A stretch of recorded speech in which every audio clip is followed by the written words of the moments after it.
हे बघून तुम्ही गेस करू शकता का कशाची ग्रेव्ही असेल? तोंडाला पाणी सुटल्याशिवाय राहणार नाही. पण हां, नुसती छान दिसते असं नाही, चवीला तर अप्रतिम बनली आहे. आणि पौष्टिकतेच्या बाबतीत म्हणाल तर ही आहे प्रोटीनयुक्त ग्रेव्ही. आणि याच प्रोटीन ग्रेव्हीमध्ये दडले आणखी हे प्रोटीन. नमस्कार, मी प्रमिला, PhD कुकिंगमध्ये आपणा सर्वांचं मनापासून स्वागत. असा हा एक चॅनल जिथं तुम्ही पाहाल अनेक नवनवीन आरोग्यदायी उपक्रम, तेही योग्य माहितीसोबत. तर सुरुवात करूया आजच्या रेसिपीला. मी यासाठी घेतलेलं आहे अर्धा किलो चिकन. आता ते 2 वेळा स्वच्छ धुवून घेतलेलं आहे. बघा, हे सर्व मीडियम साईजचे सगळे पीस आहेत. आता यामध्ये पाऊण चमचा मीठ टाकले आणि जवळपास 1 टीस्पून हळद टाकली. ते सर्व व्यवस्थित मिक्स करून घ्यायचं. आणि आता हे कुकरमध्ये मी शिजवणार आहे. त्यासाठी कुकरमध्ये मी अर्धा टेबलस्पून तेल टाकले आणि सर्व चिकन त्यामध्ये टाकलं आणि पाणी म्हटलं तर 1 कप पाणी घातलेलं आहे. आता हे मीडियम आचेवरती मी 15 मिनिट शिजवणार आहे. आता 15 मिनिट चिकन शिजते तोपर्यंत आपण त्याच्या मसाल्याची तयारी करून घेऊ. त्यासाठी 1 कांदा, 1 टोमॅटो घेतला आहे, मीडियम साईजचा आहे तो. आणि त्याचे जरासे मोठे तुकडे केले. 50 ग्रॅम सुकं खोबरं घेतले. ते 1 तासभर मी पाण्यामध्ये भिजत ठेवलं होतं. भिजवल्यामुळं काय होतं, ते कापायला पण सोपं जातं आणि मिक्सरमध्ये पण लवकर बारीक होतं. 1 टीस्पून अद्रक आणि 2 टेबलस्पून कोथिंबीर घेऊन ती पण कापून घेतली आहे. आणि 10-12 लसूण पाकळ्या घेतल्यात. आता काय करायचं, आता आपल्याला ह्या सर्वांची पेस्ट करून घ्यायची आहे. तर पेस्ट बनवण्यासाठी अद्रक, लसूण, कोथिंबीर आणि खोबरं हे सगळं मिक्सरच्या भांड्यामध्ये घ्यायचं. पाणी न टाकता आधी ते बारीक करायचं. बघा, ते असं बारीक झालेलं आहे. आता त्यामध्ये कांदा आणि टोमॅटो टाकायचा आणि मग हे सगळं 1 ते 2 टेबलस्पून पाणी ॲड करत बारीक करून घ्यायचं.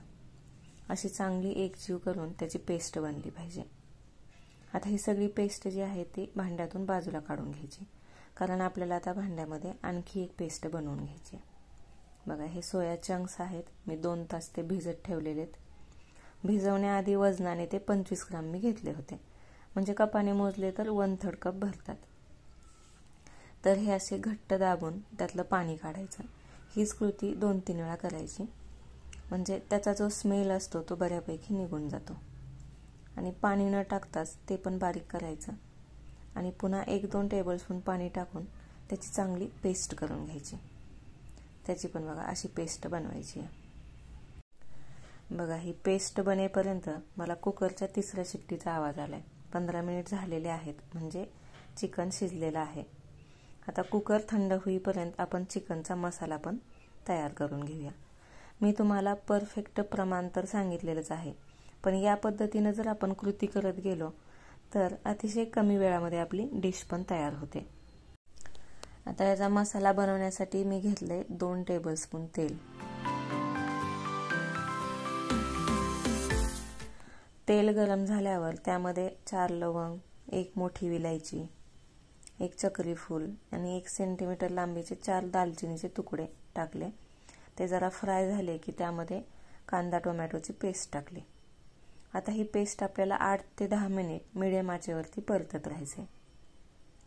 त्यासाठी मी अधूनमधून ती झाकून पण ठेवली आहे आणि मग हलवत राहिले. 6व्या-7व्या मिनिटाला मी त्यामध्ये 2 चमचे घरगुती मसाला टाकला. चिकनमध्ये मीठ टाकलं होतं म्हणून आता फक्त मसाल्यापुरतं अर्धा चमचा मीठ टाकले.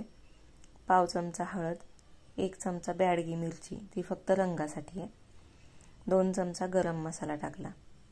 आता हे पुन्हा हलवत राहायचं. 2 ते 3 मिनिटामध्ये या मसाल्याला चांगलं तेल सुटायला लागतं.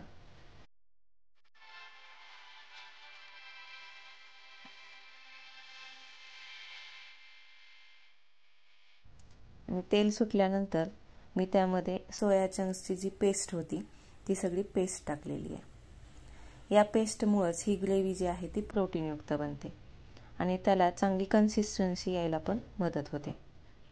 5 मिनिट ते मी परतत राहिले.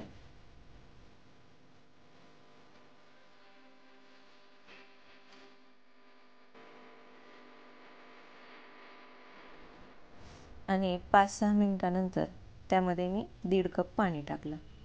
पाण्याचा वापर मात्र इथं तुमच्या गरजेनुसार करा. तुम्हाला ग्रेव्ही किती घट्ट हवी आहे किंवा पातळ हवी आहे त्यानुसार तुम्ही 1 ते 1.5 कप पाणी ह्यामध्ये वापरू शकता. तर ते एवढं पाणी ॲड केल्यावर मी त्यासाठी थोडंसं आणखी अर्धा चमचा ह्यामध्ये मीठ टाकून घेतलं आहे. आता हे आपल्याला चांगलं शिजवायचं आहे. मसाला चांगला परतून झाला आहे, परंतु सोया चंक्सची जी पेस्ट होती ती आपल्याला इथं शिजवून घ्यायची आहे. त्यामुळे मी ती परत 10 मिनिटापर्यंत शिजवून घेतली आहे.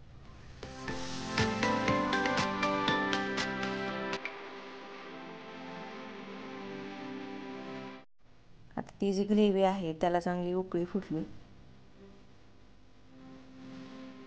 आणि मी त्याच्यामध्ये हे सर्व चिकन टाकलेलं आहे. आता ग्रेव्ही तर शिजलेली आहे, चिकन पण शिजलेलं आहे, त्यामुळे ह्याला जास्त आता परतण्याची आपल्याला किंवा शिजवण्याची गरज पडत नाही. उकळी आली की गॅस बंद करायचा. अतिशय छान सुगंध पण येतोय आणि खूप चांगली तरी यायला पण मदत झाली आहे इथं. मस्त तवंग आलाय, कलर पण अतिशय छान दिसतोय. मसाला तयार करण्यापासून ही शेवटची प्रोसिजर होईपर्यंत जवळपास 35 ते 40 मिनिट लागतात. आता उकळी आली की गॅस बंद करायचा.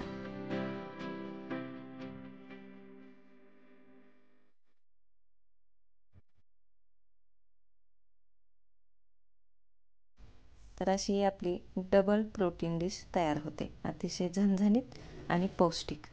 तर नक्की करून बघा. आपण पुन्हा भेटू आणखी एका नवीन रेसिपीसोबत. तोपर्यंत पौष्टिक खा आणि हेल्दी राहा. धन्यवाद.